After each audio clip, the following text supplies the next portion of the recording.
You've landed inside Launch Street, the Business Innovation Podcast, where we interview top innovators out there shaking things up so you can innovate, differentiate, and get further faster. Since you're here, we know you're the type of person that recognizes the importance of unlocking your innovation advantage so you can compete and win. And now, your host, the person that has worked with leading companies like Disney, Procter & Gamble, Aero Electronics, the U.S. Army Research Labs, and Red Robin on upping their innovation advantage. Tamara Gontor. Hello, Launch Street.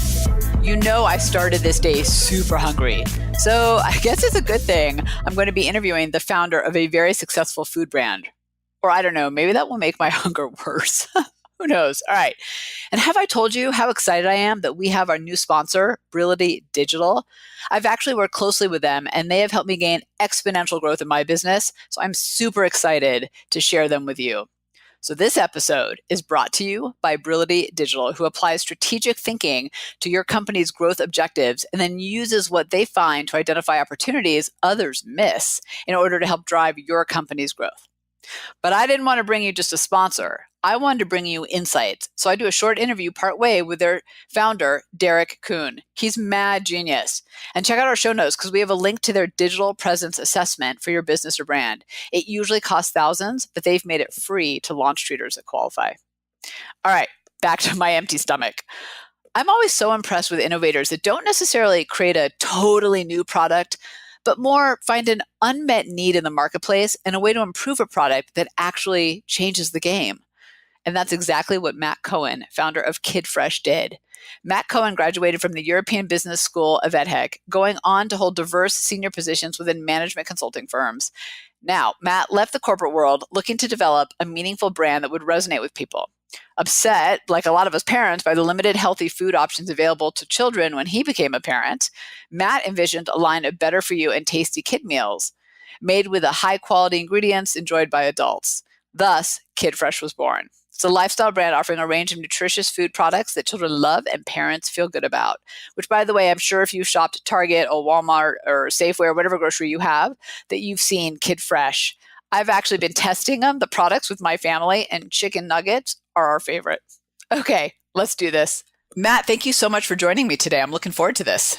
Hi, Tamara. How are you? I'm good. Thank you. So tell us, what is your first memory of being innovative? Well, I was 9 years old and my dad didn't want to let me watch TV on Saturday afternoon.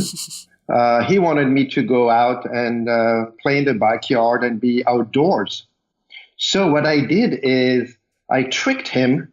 I moved the TV against the window so that I could watch it from outdoors. And he couldn't say anything. He had to concede. And that was my first victory in that respect. I love it. But more importantly, it was also interesting because later I found out about the drive-in theaters in the U.S. I didn't know. I grew up in France. And so, at 9, I didn't know that there were theaters out there in the world where you could be in your car or even outdoors. I mean, does it get any better? It doesn't get any better. So I realized later on that I already had sort of a special calling for the United States. That's really funny. I have to tell you, it reminds me, your dad conceding kind of reminds me of, I've got 2 boys and they're 10 and 14 now. And sometimes they come up with something so clever that's a workaround to my rule or what I did that I have to give it to them because I'm Absolutely. so impressed with, their kind of like what you did with putting the TV by the window. I mean, you kind of want to reward someone when they're being a kid, in particular, when they're being innovative. Absolutely. The same applies to me. I have 2 kids, one 17, one 14. And I can tell you I give in a lot. Yeah. I concede a lot. Yeah. I love it. It just makes me happy to know that I'm not the only one who goes, well, God, that was really clever. Okay, I'm done here. Welcome to the club. That's right. Well, let's fast forward just so that kind of we can get all on the same page. Tell us the story behind KidFresh and what it is and also the inspiration behind it. So KidFresh is a brand that is centered on better food for kids, but also offering a solution for parents. It really started for me as a parent. One morning I was taking care of the kids and we were rushing to school. They were little at the time. And, sometimes you don't know why there are mornings like that where the kids just want to drive you nuts. Yes, that is the truth. You know those? And yeah. I think that I'm convinced that they actually get together and make a plan before the day even starts. Like, all right, here's what we're going to do. We're going to make mom mad. It's a conspiracy. Yes. Absolutely. It's a conspiracy. And so that day they had conspired against me. And, long story short, I tried to get them ready out the door on time. And then we get in the elevator and then my son looks at me and say, "Hey, Dad, what about the lunchbox?" And I'm like, oops. Shit.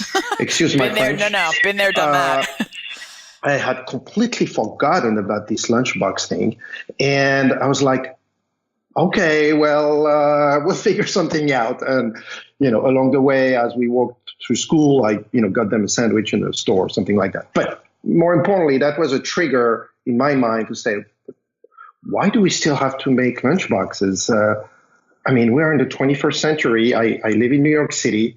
I can get anything I want ready for me, delivered, cooked, prepared. Yet lunchboxes is still something that I need to do. Yeah. And it seemed to me so inadequate, if you will, so sort of out of this time. And that's really what triggered the idea of KidFresh, which was, hey, let's find, healthy solutions that address the parents' problem, which is to offer, better food for their kids, right? To feed the kids. Yeah. The kids don't have a problem. The kids are fed. They will eat. They'll be fine. Right. The problem is the parents, right? Right. And so that's how it started. It's interesting. And I think looking kind of back, and I make my kids lunches, so I totally know where you're coming from. And I remember being stuck one day and my only option being Lunchables. No offense, Lunchables, but that was really it. I ran into the grocery store and was like, oh my God, I got to get something. I don't have anything. And it was either that or buy a bunch of deli meat and make it in the car. Talking about Lunchables for a minute. I lived in California for a couple of years and my son was about 2 years old at the time, and we would take him to a daycare. I'm talking about Northern California, Marin County. Yeah. And the first time we got to the daycare, they gave us a list of forbidden items, food items. Some were relative to allergies, which is okay. But then you had also listed in there Lunchables. And I was like, why? What's wrong with this thing? I didn't know about it. What other options do I have? Exactly. And then I looked at the ingredient deck and I understood why. Yeah. So, if I hear your story right, Matt, what really happened is you had a frustration and realized that you weren't the only one with that frustration, and then developed a solution for it, basically. When you launch this, you're going up against really two competitors, I think, from kind of in my mind. One is the Lunchables, the other options out there, right? Frozen meals, Lunchables, whatever you can grab at the grocery store, the school option. But the other, I think, more invisible competitor is more inertia, meaning, it means I have to change what I'm doing. So how did you think about your competitive world as you were launching KidFresh? Well, the competitive world for KidFresh is, the frozen food category, right? Which Today, is big. KidFresh is, And, for many years, that category has been stagnating or declining because of the fact that consumers didn't want to buy the junk food that was sold in the frozen food aisle. And so, for us, the idea was to disrupt this category by offering better for you food products for kids, not in a sort of a premium offering, but in an everyday quality offering. So our consumer is the everyday mom and dad. We're sold at Walmart, at Target, at Kroger, and conventional retailers. And the idea was to say, hey, it's not because it's frozen that it has to be junk. As a matter of fact, frozen is the best way to preserve foods without any artificial preservatives or additives. Let's disrupt that category. So I'm curious about, you just said something I think really important about you wanted this to be an everyday product, an everyday brand, not, only for the people living in Marin or in Boulder, Colorado, right? I mean, that's a certain group of people. I grew up in the Northern California, so I get it. Like, there's a certain group of people, they have a certain wealth to them, which is fine. Great. It's the American dream. But, for the rest of us who are also shopping at Walmart and Target on a regular basis for our everyday needs, how did you think about what the brand and the business that you needed to build to match that? Because that is very different than a premium brand or luxury brand, for lack of a better way of saying it. It's not to say that your ingredients aren't premium, but just the overall business and brand is different. Yeah, I mean, the one important thing is the fact that quality, up to fairly recently, quality was associated with organic. Yes, it had to be organic to be quality, and if it was organic, it was quality. It's actually not true. Oh. Organic is the quality of the ingredient, right? Yeah. And it's true that an organic tomato or an organic ingredient is the best that you can get. But it doesn't mean that the meal will be of the best quality, right? It doesn't mean that the meal will taste good. It doesn't mean that the meal will not be will be nutritionally balanced. And so we went against that belief and say, well, let's pick the best possible ingredients that we can, not always organic when we can, but certainly 100% natural, right? And let's make the products that have the greatest possible taste and the greatest possible nutritional profile. And that allowed us to offer a product that did not price ourselves out of the everyday consumer, but to the contrary, that brought, almost organic level quality to everyday consumers.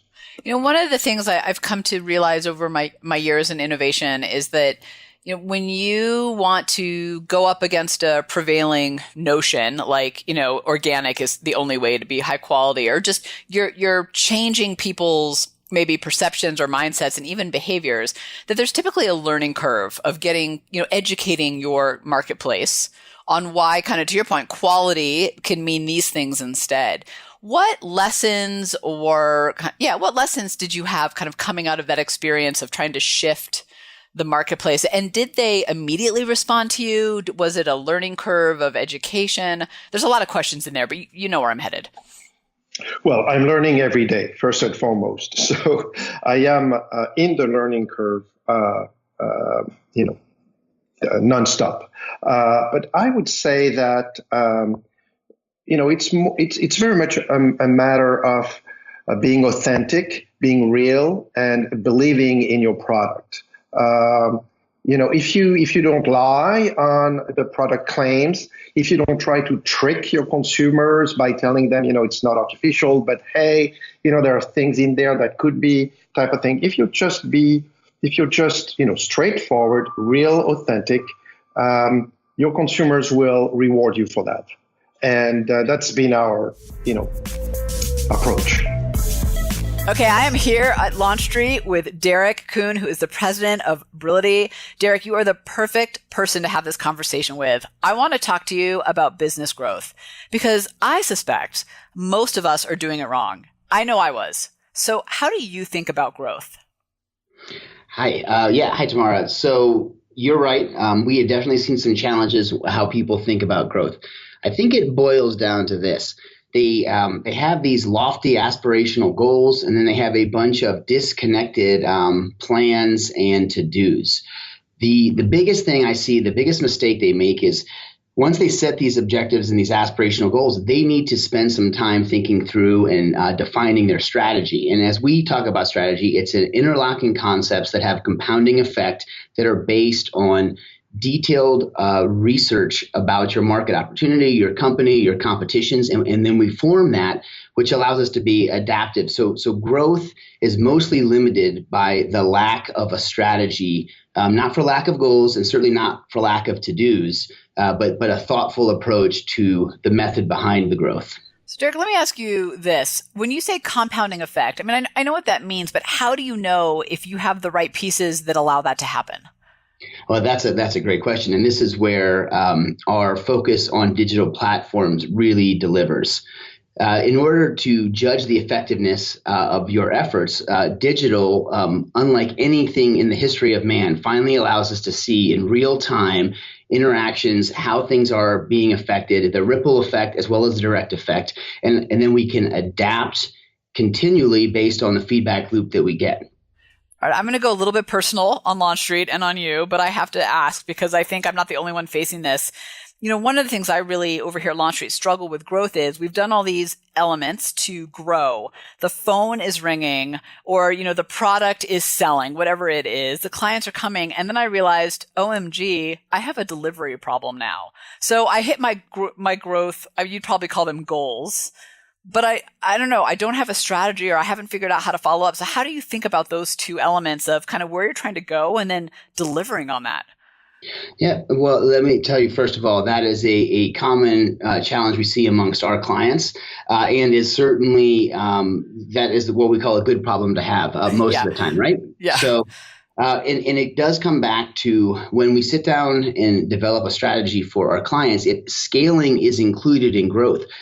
For example, if there are certain aspects of what you offer that have capacity, part of a good strategy is going to orient around those first. We prioritize those and then we sequence later growth over the long term. So it is definitely something to consider. And if you can build a strategy from the beginning, accounting for both growth and scaling, then that is the best way to handle that. That's so fascinating. So what are the initial steps that you have clients take just kind of right out of the gate to better understand where they are versus where they're trying to go and what it's going to take to scale, to bridge that gap?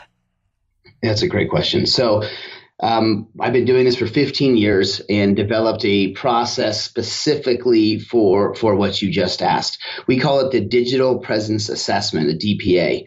And what that is, we will sit down with a client for about 15 minutes, 30 minutes tops, and get a sense of their objectives and their business goals.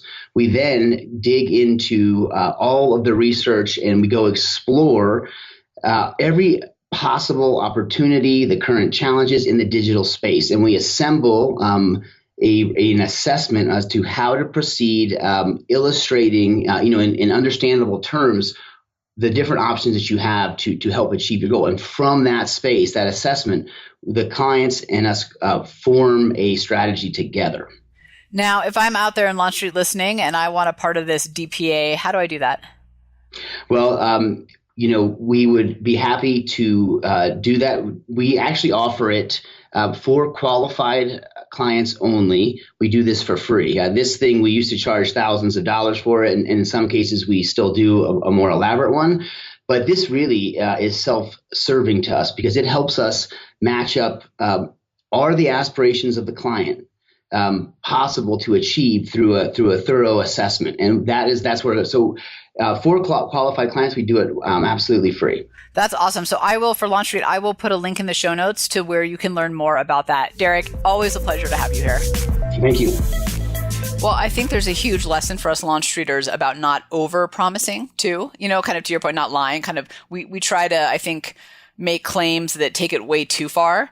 And I think consumers of all kinds, whether that's B2C or B2B, are very onto us. And one of the things I noticed with your packaging is, to your point, it's very lively, and the green color, it's very lively and very friendly, which I have to imagine makes a difference because especially in the frozen aisle and when you're getting to the quality, organic and other stuff, I find that most of their packaging is really stuffy, and yours and it's like very serious, and this to me really stands out. And I don't know if that was intentional or not, but I think it's well done. Oh, well, thank you. Yeah. Very much appreciate your feedback. I would say everything that we do is intentional, including our mistakes. I like that. I would say that the packaging and our design was very much talking to moms and not to kids. That was a very strategic decision that we made early on to say the moms, the parents, but most importantly the moms have the problem. So let's talk to them. Yeah. The kids, they will be fed, they will be fine. So for the kids, what matters is really the taste, right? So let's make sure the taste is kid-friendly and that they like it. Otherwise, we don't even have a business. Well, mom's not going to come back and buy it again, right? If kid doesn't eat it. Exactly. Yeah. Exactly. For us, success is the empty plate, right? Yeah. So that's a given. But then let's make sure the moms understand that this is a solution that is a better for you product, that is as healthy as we can get, balanced, with the best possible ingredients. And we're very much talking to the mom more than to the child on our pack. When you launched KidFresh into markets and into stores, what was the response? Did they get the need immediately? I mean, nothing else like this had really existed yet. So how did they receive, what you were selling? It's been a fantastic journey for KidFresh, I have to say. We started. We're based here in New York City in the Northeast, so we started with local Northeast retailers, smaller chains. And very quickly we saw that, consumers were, hooked to the brand. What we found is that we had the highest loyalty and still have the highest loyalty rate in the category. Oh, interesting. 8 out of 10 parents or moms that try the product will buy it again. 80%. Yeah, it's high. So for us, it's very high. And so for us, the question was less about trying to keep people that were trying, but more to generate trial, right? Because you're going to keep them. Exactly right. Right. So in frozen, obviously, it's challenging to generate trial, right? Yeah. You're behind these glass doors. The aisle itself is not conducing to any fun graphics or not really. It's all just kind of shoved in there. Exactly, or merchandising. Demoing is difficult and expensive.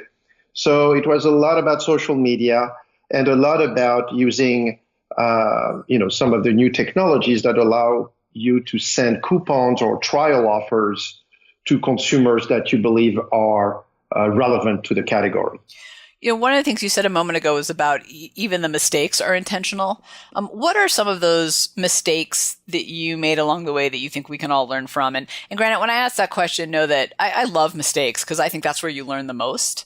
If it all goes right, you're probably staying a little too close to home anyway. But what are some of those? Well, I would say as it relates to innovation, because we're a small team and we are, running at 1,000 miles an hour every day.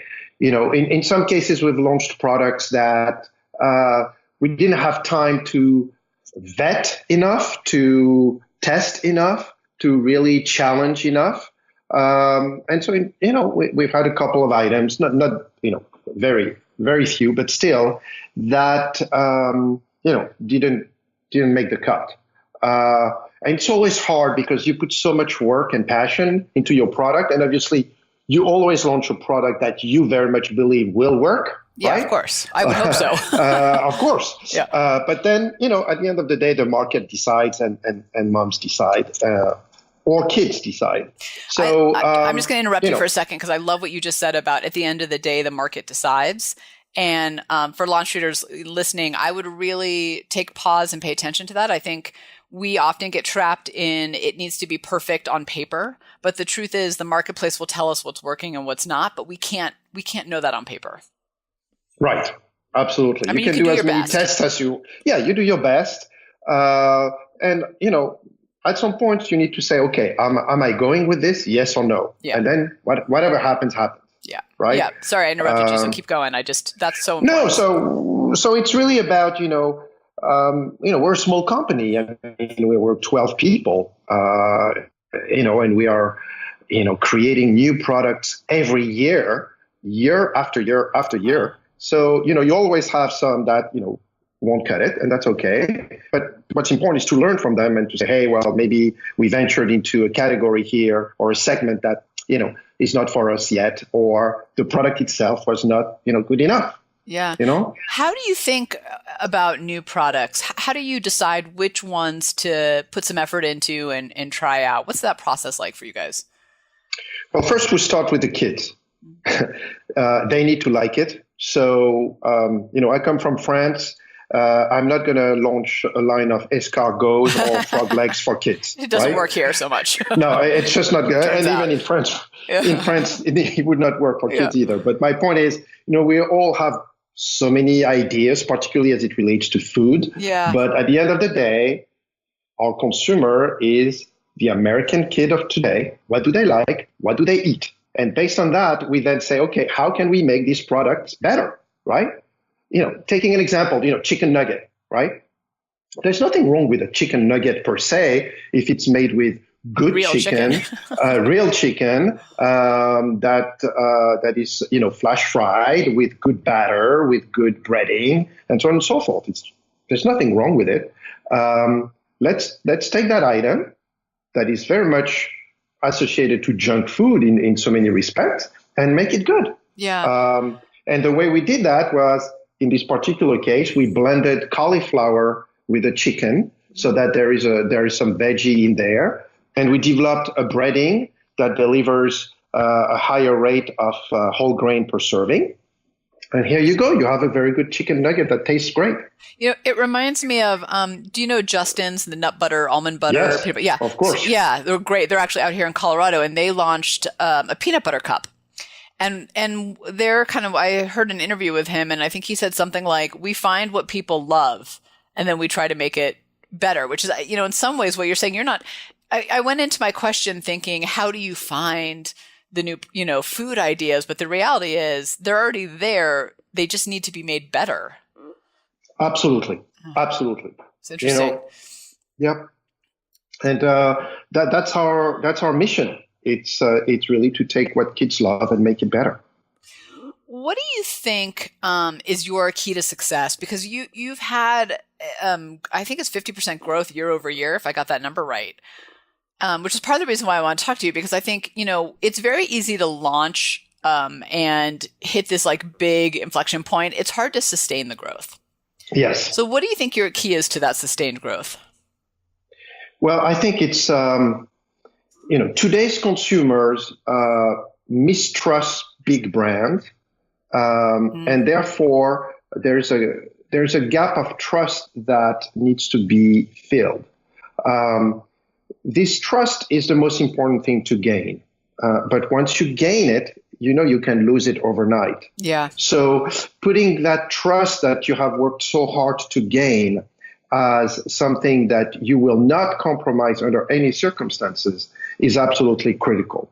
And sometimes you have to make, choices around, products and ingredients and, margin and profitability and say, maybe this product that we're launching now is not at the level of margin or financial performance that we want, but that's the best we can do right now. We launch it as is, and then we continue to work and refine it, right? So gaining the trust, but then keeping it through everyday work, ethics, honesty, integrity is, in my mind, the most important thing, particularly in today's world where consumers talk to each other nonstop, and you're not the voice of your brand. They are. Do you think that the transparency that's being forced now and the social media and our ability to connect and share our experiences, do you think that's an opportunity? Do you think that that's a roadblock you have to consider? How do you view that? Because to your point earlier about our distrust of big brands, I think part of that is because they used to be behind this big black curtain. We didn't know what happened. And as things seep out, those are typically not the good ones. Right. And also what was happening is that they pushed the message, right? Yes. Advertising was on TV. Think. Exactly. Advertising was on TV and you would watch it. And that was the message. And the message was, try this product. It's good for you. It's going to make you feel better and you're going to look great and it's going to be happiness. and then you learn that it's crap and junk. Right. But today, quite frankly, a brand like ours does very little direct advertising. I mean, but there is a lot of talk and buzz around the brand that is coming through the consumers, through bloggers, through people that write their experience around the brand. And our job is to facilitate that, right? Is to make sure that, we have the right platforms in place, that we have all the processes in place to allow this conversation to take place. I'll give you an example. We're launching a new line, a new category of product. And we were wondering about, different types of flavors and things like that. And, I say, well, why don't we ask our consumers, right? We sent an email out. In a matter of, I think, 24 hours, we got 750 responses. Wow. From moms that were saying, hey, I like this. No, that sucks. This is not good. My kids will never eat that one, but this one is good. Wow. That's the best. I mean, really being connected with your consumer, talking to them, hearing them, and working with them on an ongoing basis, I think is critical in general, but today in particular. Yeah, the lesson that I think is so important for us to remember out of your story, which is so fantastic, is that we shouldn't be afraid of the consumer. I think all too often we say, well, let's just get it perfect, and then we'll, bring our product, our service to them. And I'll never forget when I started when I jumped off of the ledge of working for other people and went out on my own, the first thing I actually did was created a mock marketing one-pager, went to all my past clients and said, hey, I just want your advice. These are kind of what I'm thinking of offering. And that helped me so much more than trying to, do what I thought was right and then launch with this, quote unquote, done product out there. And it turns out there were things I got wrong that I hadn't even thought through until my customers told me. And I think we're often so afraid of our consumers. And what you're doing is putting them as part of the process the whole way. And I'd love to hear your perspective on this. I think our consumers, if we're good to them, love being along the journey with us. And they're okay if we make mistakes, if they're made with good intention. The lying is different, but I think they're willing to experiment with us. Absolutely. Honesty and integrity are absolutely critical. Absolutely critical. Consumers today will not forgive you, nor should they, if you lie or if you try to sneak in some stuff in your product. Yeah. So that to me is one of the most important attributes and certainly one of our core values for sure. To give you an example, I mean, I personally taste every batch of production. Do you? Yeah. Either myself or my co-founder and partner. But we are the two people that are authorized to clear a production lot, right? So I taste every single batch of mac and cheese or chicken nugget or meatball or fish sticks that is made. Wow, I mean, that's not so bad. No, it's not so bad, actually. I love it. But it's important. I mean, these are the type of things that I'm sure consumers, moms value, right? I think so. And I think it's important that no matter what business we're in, we eat our own dog food, as they say. And all too often we don't. We're actually 10 steps removed from our own products and our own services. And, I oftentimes go into my business as a customer, through the online portal and try it to see, well, what's working, what's not as me on the back end, because I just don't see it as clearly that way. You kind of have the curse of knowledge in a lot of ways. Now, I have to ask, have you ever, let me say it differently. You had said earlier something about, you go down a path, you put all this effort into it, and it turns out not to be the right path, and you have to be willing to, I don't think you said walk away from it, but shift gears at least. How is that process for you? Because I think those of us who are innovators, whether we're inside a company or an entrepreneur, calling our own baby ugly is really hard, even though it's the truth and the right thing to do. I would say it's not your baby. Interesting. It's the consumer's baby. Yeah. So you are just a facilitator here. Oh, I love that. Yeah.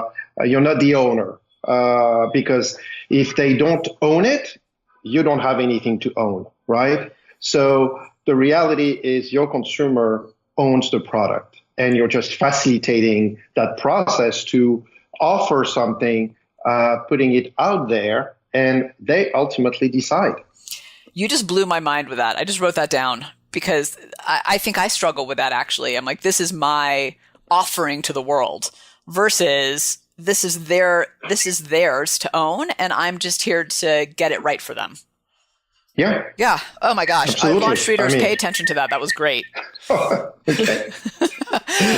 On that note, I want to bring it back to you. How do you innovate? So, you innovate either at a product level or I would say at a category level, right? So, at the product level, we talked about it a little bit earlier in our conversation. It's really about what kids want, what moms say about what's a good idea and what's a bad idea. And then you go into a process of, concept development, then pilot, then sourcing, then manufacturing, packaging development, so on and so forth. But then when you look at categories, and what I mean by categories, for instance, is, in our world, should we go into, frozen breakfast? Should we go into frozen ice creams? Or should we go beyond frozen? Should we go into refrigerated lunchboxes, right? Or yogurts or dairy, This is much more about doing a lot of upfront market analysis, looking at trends, looking at competitive environments because it changes from one category to another. Also listening to our consumers to say, hey, you like KidFresh today in frozen as an entree. If we had to create another line of product, which one would be your first priority? Which one would you feel comfortable sort of transitioning over, from frozen to another category? Is it beverage? Is it dairy? Is it snacks? So that takes much more time, and we have a process where we now have a 3-year innovation blueprint that shows sort of what are the next big things for KidFresh coming into the coming years. Yeah, looking ahead, like very far ahead. Yeah. Right? One of the things I'm obviously obsessed with is how people innovate, like the process and also like you particularly. And I get the sense from kind of you talking that one of the things that you're brilliant at is figuring out how to improve and constantly tweak and adjust. Some people are really good at, coming up with new and novel ideas as their way of innovation. Some people innovate by asking questions. I get the sense that you're really brilliant at taking kind of something that exists and going, I know how to make this better. That's the idea. I mean, and that's very much relative to who is our consumer, right? The consumer is the child, right? And so, they have their own world, right? We need to connect to that world, right? We need to start from there. When you innovate for adults, it's a little bit different because the adult will try, the adult will explore new things. But kids are very, into their own comfort zone, if you will. And it, as you know, as a mom, and we all know as parents, it's hard to push them beyond their comfort zone, particularly as it relates to food. So our innovation process is very much relative to, at the end of the day, who will eat the product. When you think about your team or other experiences that you've had, what do you think stops us from bringing innovation to the market? What roadblocks do we hit that if we could just, push aside, we'd probably bring better innovation to the world? Well, I think the major roadblock to innovation is fear. Is fear of failure, fear of, not putting something out to the world that the world will like. And I think, every entrepreneur goes through that. And I think, to me, becoming an entrepreneur is very much being able to pass that and go beyond that feeling and say, okay, I will likely fail in some cases, but that doesn't matter. Yeah, I think to your point, I think fear is a big one, and I think it keeps us from innovating. And kind of to what you're saying, it's not that those of us who innovate often aren't afraid. It's just that we know that's part of the process of those mistakes, those failures. We kind of, I don't know, it seems to me that we kind of bake it into the process versus thinking of it as the outcome. Exactly right. Exactly right. I think I would say that there's another, obstacle. I think is sometimes to be too focused on the short term versus the versus long term, right? And to make choices that are very much driven by the short term that ultimately prevent you from achieving your longer term goals. And so it's always a struggle, right? Because obviously the short term is, what we need to do now. This product, we're launching it now. We need to launch it now. It has these attributes and so on and so forth. But is it really aligned with our longer term objectives? And that's balancing act between short term and long term that is sometimes very hard to achieve. I will. I agree 100% with you, actually, and I think in the business world right now we have a real problem with this expectation for short-term results, and we don't give things time to bake and really come to life. And there's kind of two analogies that I think of, and one is the show Seinfeld. Yes, of that course. didn't go well out of the gate. In fact, it bombed. So it took time for it to find its market, its groove, all of that stuff. Had we had that same expectation in the 90s, we wouldn't have Seinfeld, which I can watch over and over again, frankly, and every good joke you can harken back to Seinfeld. And the same is true for those out there who watch football. I think with our coaches, it's the same thing, or players. If they don't perform in one season, they tend to be out or on the way out, or the talkism of the way out. And I find it, and in the business world, it's the same thing. And I find it really frustrating that we've gotten into such a short-term mindset. To your point, we're really missing out on what could be the long-term gain. Absolutely. And the whole culture today is very much about instant gratification. Yeah. Our kids, yours and mine, they are like teenagers now. They click on a button and it needs to happen, whatever it is, right? Yeah. And so they will have to learn that, gratification doesn't come instantly and that you need to persevere and fight for what you believe is the right thing to do. I will own up to you, Matt, that I had a not so great parenting moment the other day. And it relates to this. My 14-year-old was in the car and I said, I asked him to look up something. And so he said, "Hey, Siri, can you find out blah, blah, blah?" And Siri didn't respond. Something didn't happen. Siri wasn't working in the moment. And he was like, "Nope." I was like, well, hold on. Go find out some other way, just because Siri didn't answer. But really what I've seen time and time again is if Siri doesn't answer, they just stop because of instant gratification. Well, it didn't happen. It's not possible. Exactly. And I'm like, I got so mad. It was probably, like I said, not my finest parenting moment. But I can relate. But you know what? After a moment like this, you go home and you put together a nice meal with KidFresh chicken nuggets and KidFresh mac and cheese, and you're back into their good graces. That's right. So where can people go to learn more and connect with you before I ask the last question? Sure. Well, the best is to go to our website, KidFresh.com. And they will learn about who we are, obviously, our brand, our team. You'll see that on our website, our team, including myself, we put pictures of ourselves when we were children. So on there, you'll see me when I think I was 3 or 4, just for the anecdote. Oh my gosh, there you are. I love it. I have it up. I have your website up as we're talking. So, oh my gosh. These are the most adorable pictures ever, especially the one with the curlers. Angie, tell her thank you. Yeah, Angie. That picture just made my day. And I will tell you, I've tried several of your products. I've tried the egg bites, which I love, and I've tried the chicken nuggets.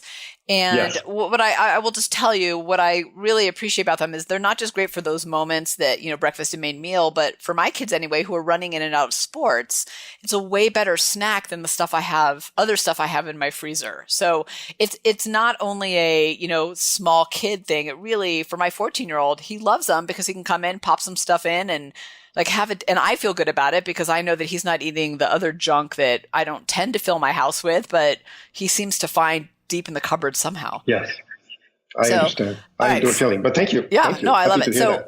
the last question for you is, what's your one piece of advice you have for launch streeters looking to launch a new category almost the way you did? Well, in front of my desk, I have this great saying from Franklin Roosevelt.